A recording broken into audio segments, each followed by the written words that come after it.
Police Story is... Go on. It's not a movie. It's not a movie. It's not a film. Not a movie in the same way that Mad Mission 3 isn't. I think this might just be endemic.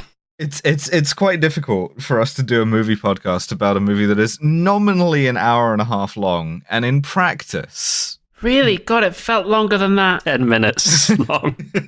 Yeah. This is about 20 minutes, yeah.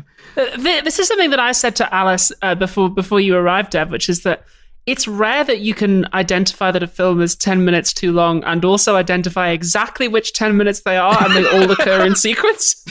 Yeah. Like, there is one scene that just destroys this film, and I'm like, why is this here? Just cut this out. We'll get to this. Whereas at this point, we just get like 10 to 15 minutes of comedy bullshit. Yeah, there's a phone call scene that we need to discuss. This is the scene that kills the movie. This is like the reverse Kaufman, right? Like, this is just one scene that obliterates the movie. We're meant to think that some time has passed. Jackie Chan has been reassigned out of his like fancy big dick secret unit and into a like provincial police station in the New Territories, where there's like one guy. He like mostly works from home.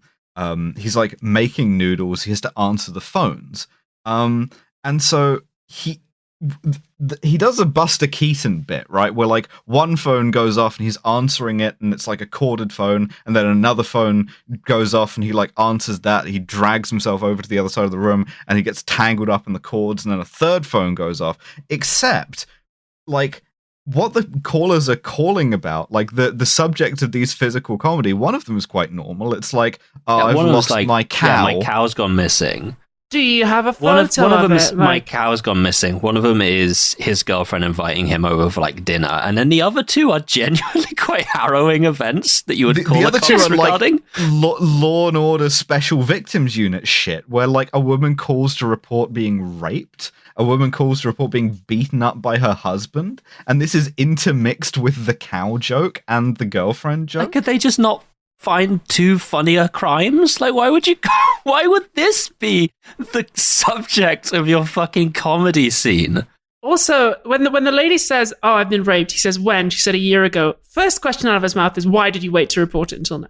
And then we learn that she's reporting it.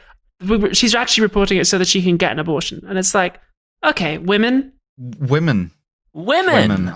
But he ends up tangled in the phones, and he's made his fucking little instant noodles, which he then, in what I found to be almost as disturbing, he eats with two pencils. He uses as chopsticks. Horrendous.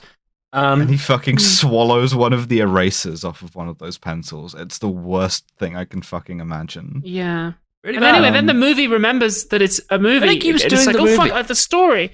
So he goes to lunch. He's supposed to go to lunch with his girlfriend, and his contact, Snakey, calls him and says, "Oh, I found out where Selena is. Like, you gotta go. You gotta go right now." And his girlfriend is like, "Oh, I wanted you to come to lunch with my mother."